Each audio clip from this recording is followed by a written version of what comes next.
you want the Trent to go first round? Yeah. The answer is yes. Michael, on the right side, please. Steph, you had not shot particularly well for about 2.5 games. Did something click in particular the second half tonight, and especially in the fourth quarter? I couldn't hear what you said. I said you hadn't shot the ball especially well for the first 2 games and then the first half again tonight. Did something click in the second half for you tonight, and especially in the fourth quarter? No, I just stay aggressive, stay confident. Obviously,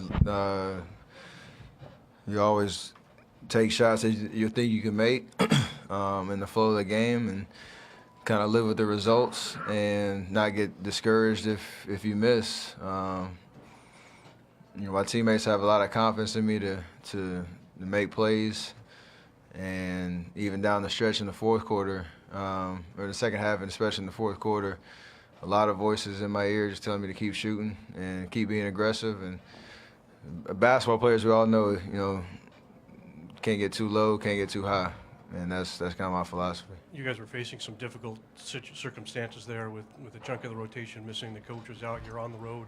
You're down big at halftime. Was there any part of you that kind of said to yourself that you need to assert yourself, that this is your moment to step up? Yes, but you got to do it in the right way. You got to do it in the scheme of how we're going to be successful as a team. So it's not necessarily hero ball. It's being aggressive in those spots that you have. You might need to force the issue. That might not mean taking a shot. It could be trying to get your feet in the paint to be able to make a play, defensively trying to assert yourself. Whatever the game kind of calls for, being ready for those moments. And not only myself, everybody, I think that stepped foot on the floor felt the moment, in their own way and took advantage of it. And that's how we came back. Steph, at one point in the game, I think it was early third quarter, I looked over at Ron Adams, and he looked like he was sick.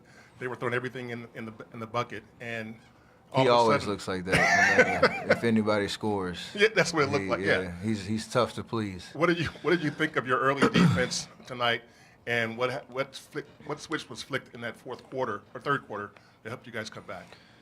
We were okay. We just had, I think, a handful of boneheaded mistakes. I rotated off of CJ, giving him a wide open three.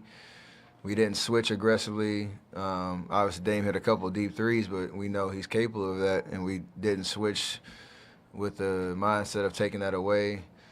Too many offensive rebounds. So our energy was okay. We just made boneheaded mistakes that in a playoff series, when you know what their tendencies are and what they're good at, if you don't take them away, especially early, they're going to take advantage of that.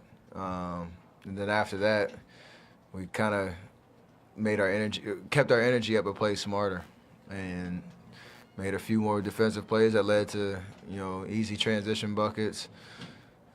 Got some, life back into us, and the belief that, we were right there to turn the corner and get a win on the road. It looked like you walked off with the game ball. Where's that now? Where did that end up, and where will it finally go? I gave it to Bob Myers to give to Coach Kerr. He's obviously going through a lot physically, and that's first and foremost for him to take care of himself, make sure he's on the road to recovery and feeling like himself. And we got his back. We've had certain situations all year, previous years, where players are down and you got the next man up kind of philosophy. Same with Coach Kerr. He's done a great job of implementing a philosophy and a strategy and an identity of how we play Warrior basketball, and even in his absence, we want to kind of live up to that. Coach Brown did a great job of stepping in, the whole coaching staff, and that'll have to continue until he's back. But us as players, we have an opportunity to just keep fighting, keep playing, and keep pushing towards our goal. I was just going to ask you about Mike Brown. Does it make a difference to you guys when there's a coaching change like that? And does it help that he's got big game coaching experience in deep in the playoffs? It definitely helps, but it's still weird when you don't have your head coach. There's no sugarcoating that. But we'll have to do what we need to do in his absence.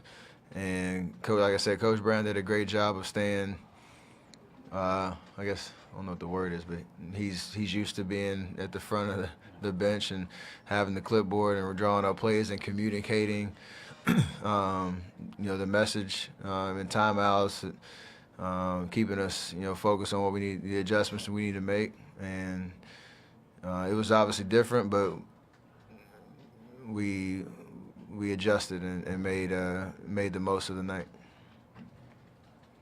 Great. Good. Thank you. Appreciate that. For us, check your email a little bit later. We'll let you know what's going on tomorrow. No practice. We'll probably make Coach Brown available at the hotel. I'm sorry.